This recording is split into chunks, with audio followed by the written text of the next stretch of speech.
So we need to find the total number, the total angular displacement, and how long it will take for the centrifuge to reach a stop, essentially.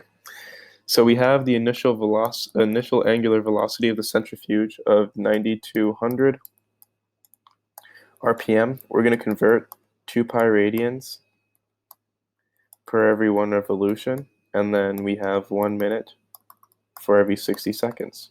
So this is going to equal 963.421 radians per second.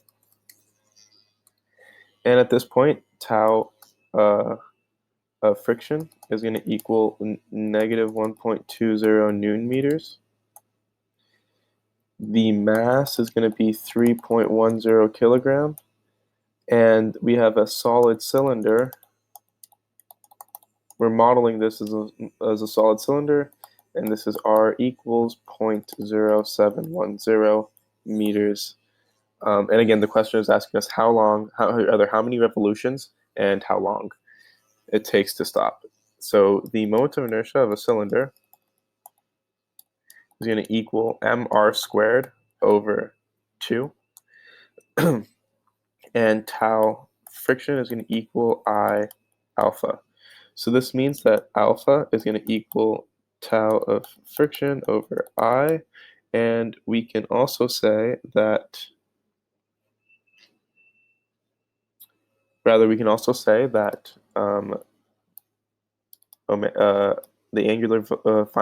final angular velocity squared equals an initial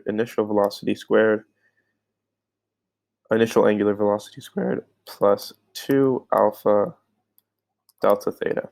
We know that this is going to be 0 because it's stopping, and then we basically know that delta theta equals negative omega initial squared over 2 alpha.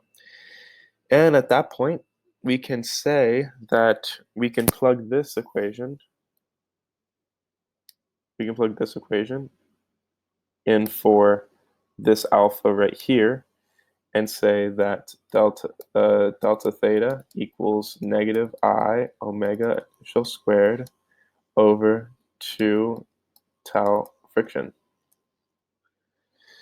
And we can actually solve this. So we're going to say that this is going to be equal to negative mr squared omega initial squared all over 4 tau of friction, torque of friction. And delta theta is going to equal negative 3.071 squared 963.421 squared, all divided by 4 times negative 1.2. And this is going to equal 3021.825 radians. We can divide this 3021.825 radians divided by 2 pi radians per every 1 revolution, and we're getting around 480.939 revolutions. So either one, if they wanted revolutions, give this answer. If they wanted radians, this is the answer. Either way, these equal each other. And we're going to also find the length of time. So we can say omega final equals omega initial plus alpha t. And we know that t is going to be equal to, we know this is going to be 0. So t is going to be equal to negative omega initial over alpha. And we can say that this is going to be equal to negative I omega initial over tau of friction. Again, we're just simply substituting in for alpha. And at this point, we can actually solve. So it's negative mr squared omega initial divided by 2tf.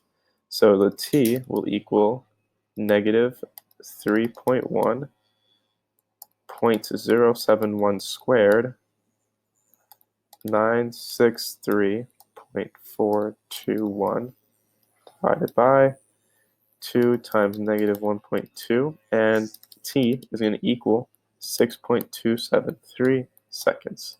So this is how long it will take for the centrifuge to stop, given that it was initially going at 9,200 revolutions per minute. And that's the end of the solution. Thank you for watching.